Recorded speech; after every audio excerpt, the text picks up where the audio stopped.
Dear Prime Minister Jonas Gahr Støre, first of all, this is not written down to be rehearsed in any way. I've chosen to do it in English as I'm not only speaking on my own behalf, but also for my husband. English is our first language. Life does not get much rawer and unfiltered than what me and my family are forced to go through right now. And I would personally never use this extremely exposing way to be heard and seen, but current conditions leave me no choice. It's forced on me at this point.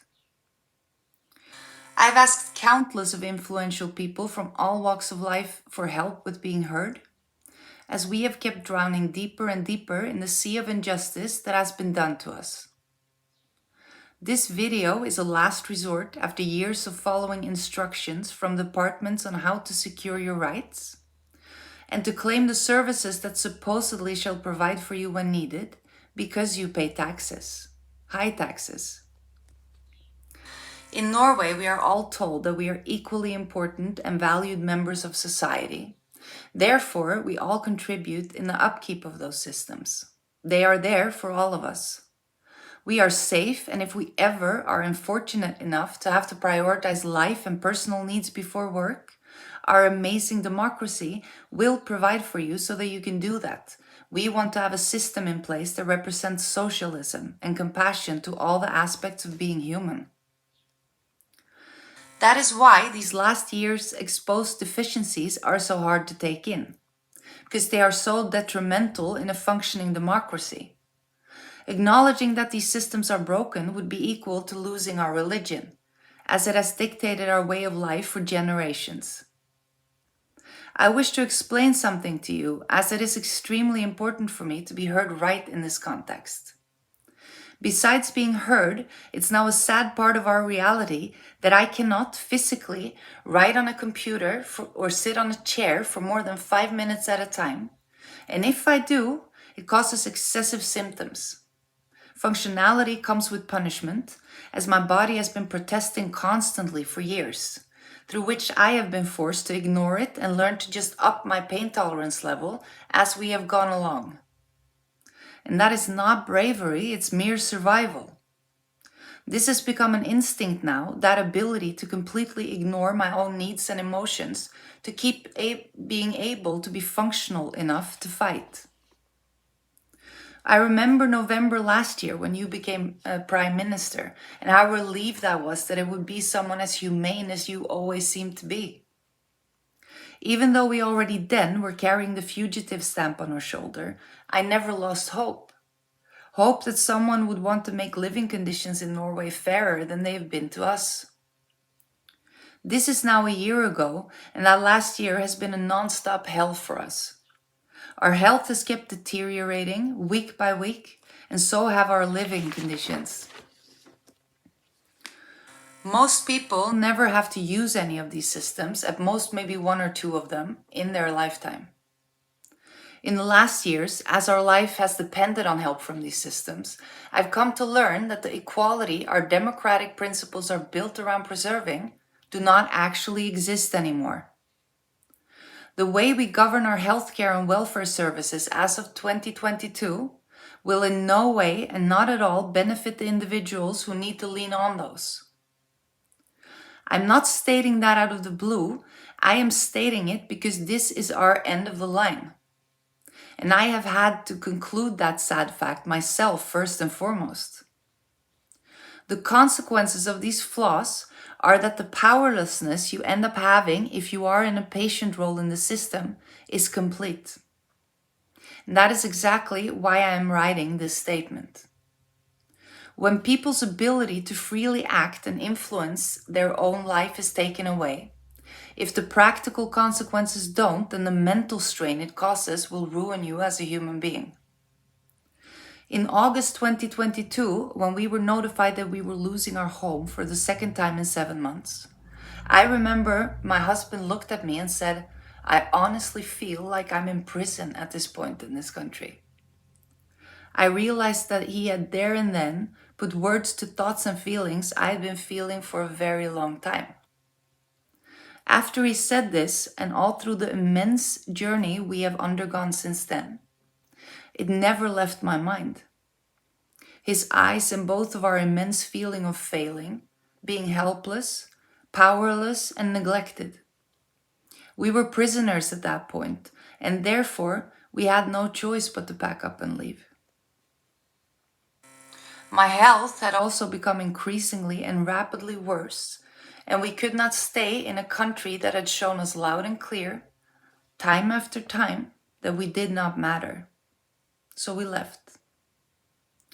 Many times up until now, I've fought the impulse to generalize what happened to us into a conclusion of systems being completely defect. But there is no doubt in where the faults here lie. As I have followed every directive we have ever been given in where to seek help and how, all we have accomplished is a bag full of rejection letters, and us two are now completely broken human beings. I have a hope that you, as our Prime Minister, will grab at any chance for bettering the quality of life for our citizens. And as I have also discovered along our way, there is no other person in any department involved in any of our cases who are willing to take accountability for faults that were made which had drastic consequences for us. No one. And having truly tried with everything I am to cooperate with the department by emphasizing that this is about getting help in a desperate situation, all I have been seeking is solutions. We have not been met on that once. It has become abundantly clear to me that what comes first is fear of being held responsible for wrongdoings. Without exceptions, every single caseworker involved in our case have directed me to complain about the wrongdoings in writing through electronic feedback systems. These caseworkers range in every level of hierarchy that is established within these different organizations. But without exception, we have been directed away from them and on to either different departments or different and new caseworkers. As these systems that score your level of welfare need all depend on correctly reported information from many different departments, it goes without saying that you are left to have to trust that that is the case. These are all departments you are not qualified to correct or influence, as they are so fundamental for every one of us. So what if they make a mistake? What if the core of what my social security score is based on in itself, like income numbers, are wrong? Where do I go if I detect a fault far within the system? I now know. And the answer is this. If you cannot afford legal help, in which case your lawyer can address these issues from a legal standpoint, you have no way of influencing or correcting these faults. I have, in the last year particularly, tried to turn every stone, tried to get help from any law firm willing, tried to trace mistakes and offered solutions to fix them to the different departments, only to be left with more rejection. The answer I keep getting is that is not our responsibility. In our case, as many have pointed out along our journey, everything that can go wrong has. And for the longest time, I clung to that, how unfortunate we were. But we are not at all. Not only are we not unfortunate, but we are more capable than most to handle these types of errors. Having worked in healthcare the majority of my life has given me an understanding and an experience within that department, which you would think we all could profit from in a situation like this. If we work together, if we have the same objective, and this is what has landed me here in need of addressing you directly. Not only are the systems broken, especially in their way of allowing and permitting errors that have devastating consequences for the patient or client, but they lack and have over the years systematically erased any trace of human consideration within their way of operating. I had to come to Portugal pretty exact a year ago today to get an x-ray taken of my neck, which I have had severe and worsening symptoms in, especially in the last 3 years. My grounds for being sick and therefore my credibility in having neck problems has been continuously questioned since the day I had to get sick leave for the first time in 27 years. That, to me, is already alarming. It was so clear how it is allowed for your credibility to be questioned systematically by becoming dependent on the welfare system. The second you have to lean on taxpayers' money instead of working and contributing to our commonwealth, you start being treated as a less worthy, less able person than everyone else. Our society has, over decades, allowed this completely absurd classification of worth to take root deep within our culture. I know that this stems from the golden years of Norway's socialistic rise in the 70s and 80s, where there were much more blurred lines between upper and middle and lower class than we see in our society today.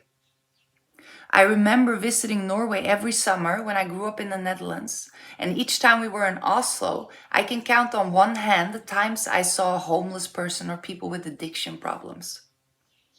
They were seen and spoken about as the poor outcasts of society, but were all in all seen as responsible for their own lot, as we were told by our parents that no one has to be homeless in Norway if they don't choose to. A complete lie already back then, I have discovered later. But in these last years, especially the last 10 years, gaps have narrowed and the middle class in Norway is a disappearing status. I see trends in our society that are so destructive to our human worth, and these trends take focus away from the most important thing we will need to rebuild our society: human value regardless of earthly wealth. We have gotten lost in a roller coaster of status symbols that are supposedly representation and proof of our successes. The cost this has come with is that our ability to socially interact, listen, and empathize with each other is fading. When our standardized rating systems continuously prevail, when human interaction is drained and replaced by technology, where does that leave you and your reality when you are rejected help? None of our crucial welfare systems are coordinated either, which makes the responsibility on you as a patient or client even heavier.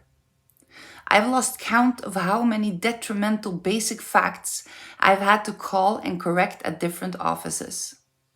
My husband and I have been married since 2018, and just a couple of weeks ago I found out that we are registered as partners in the overall basic registries.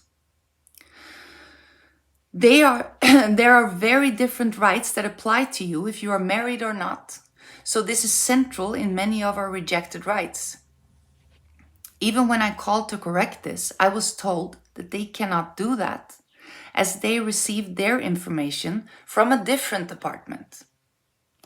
Calling the then mentioned department, they tell me that we are registered as married and have been all along. They also inform me that this is something that can only be corrected by the department who have registered the fault. Well, I cannot anymore. I cannot function as a state employee while being as sick as I am, and I should never have had to. When these rights of welfare are evoked, when you receive sick leave from your job, the sole purpose of that is that you should be able to focus on your health, to get better and hopefully make a full recovery, without worrying about drastic life consequences which will come with losing your income and predictability. In our case, I have still, to this day, since fallen ill summer of 2020, not had one single day that has allowed me to feel that I can focus on my health. Not one. X-rays were never taken of me in Norway because the doctor supposed to help us through this crisis did not follow up his responsibilities. This again caused discreditation of my rights to receive any welfare at all, as it seemed that no one in all of this were interested in the actual reality of my health situation. With frozen rights, we had no income at all. It did not take long before we received an eviction notification from our landlord, and even though we tried to fight by opposing the eviction, we quickly realized we were more of an underdog in this than we ever could have imagined. Our story and my voice, the faults and flaws made by the systems, were all ignored and still are today. I am not going to fill you in on details of our case, as it is way too massive and extensive. Besides that, the trauma and psychological damage done by what we have had to endure is far from healed. It is really hard to talk about. An X-ray was finally taken of my neck and spine in Lisbon on the 22nd of November 21. It showed a double hernia in my neck that requires high-risk surgery.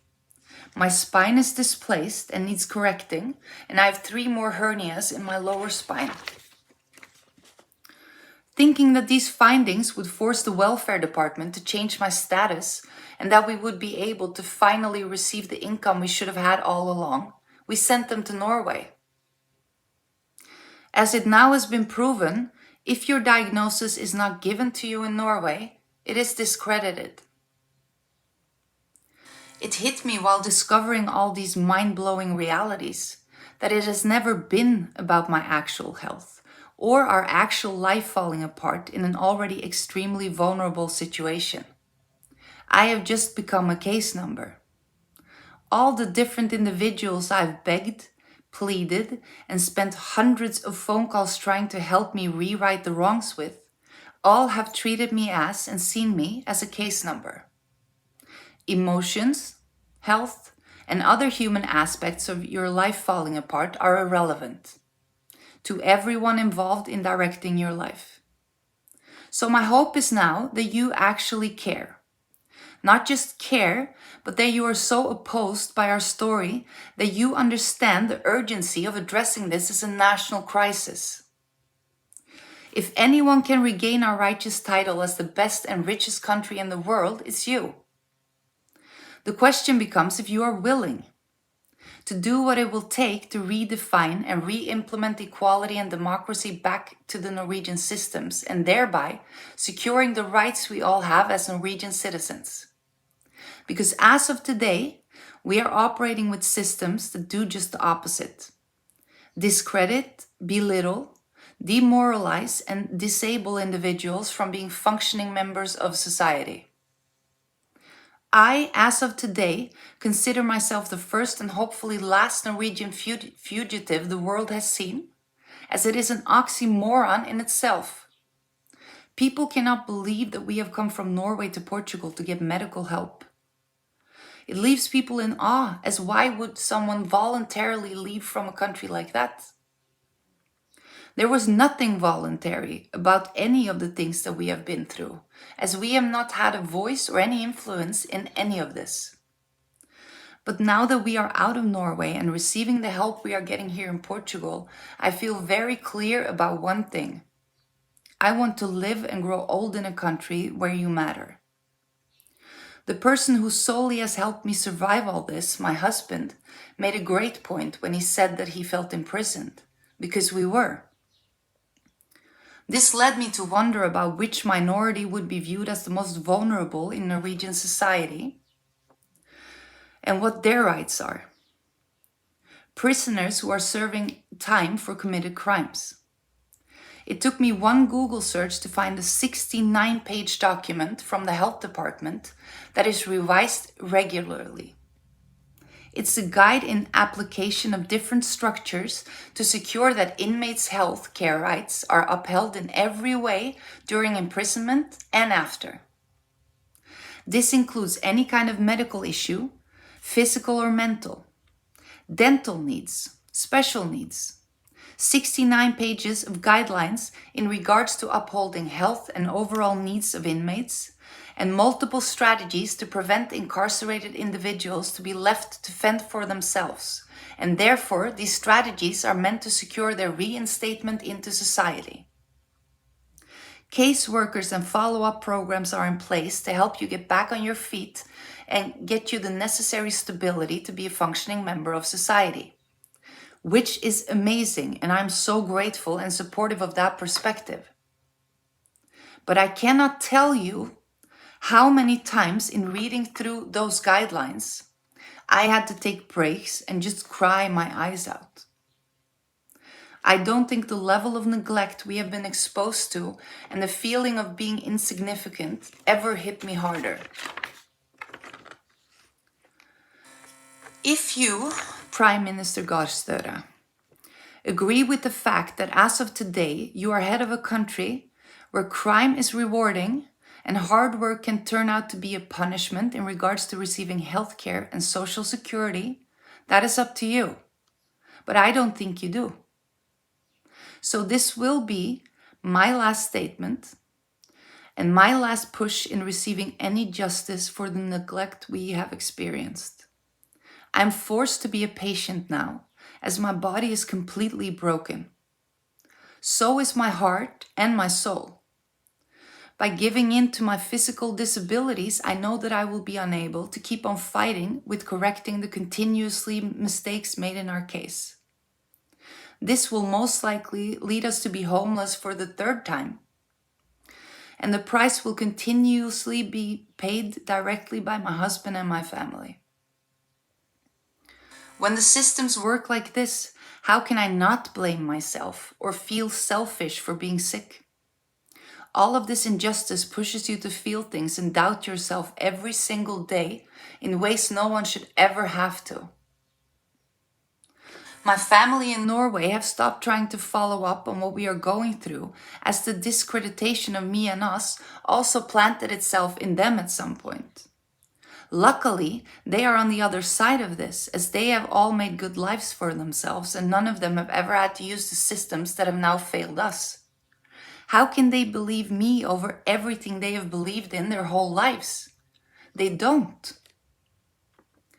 These latest years and the pandemic the world is fighting has made us all more aware than ever of the fact that we are all equal.